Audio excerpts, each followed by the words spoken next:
صبحانه متفاوت با 3 تخم مرغ و 1 گوجه فرنگی. سلام، به کانال ما خوش اومدین. 3 تا تخم مرغ داریم، بهش فلفل سیاه، نمک و فلفل قرمز میزنیم و مخلوط میکنیم.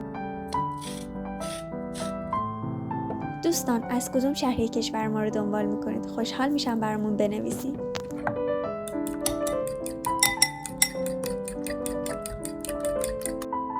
سه شاخ پیازچه خرد میکنیم. پیازچه عطر خوبی به غذامون میده.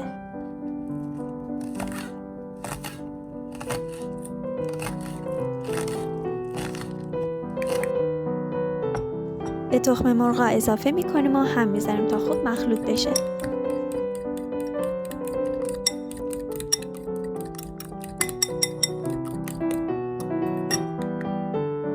یه عدد گوجه فرنگی و حلقه برش میزنیم. اگه هنوز عضو کانالمون نشدی، برای دیدن ویدیوهای بیشتر لطفا دکمه سابسکرایب رو بزن و همراه ما باش. داخل تاول یه قاشق کره میریزیم، با حرارت ملایم اجازه میدیم آب بشه.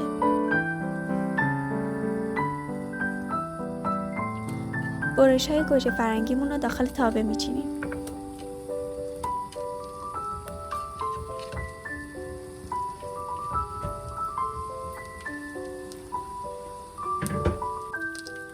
مقداری شکر به گوجه ها میزنیم که این شکر اختیاری، میتونید حذفش کنید.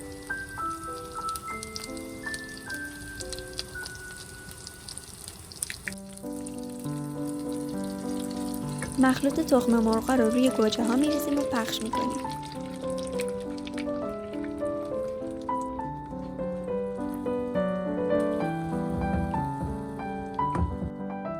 کمی پنیر پیتزا روش میریزیم. درب تابمون رو میذاریم و اجازه میدیم تا املتمون پخته بشه.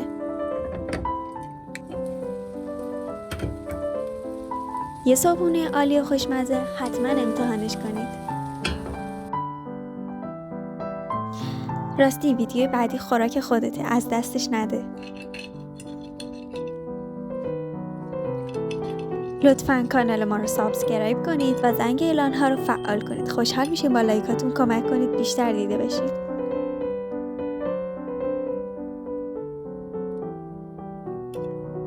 نوش جونتون.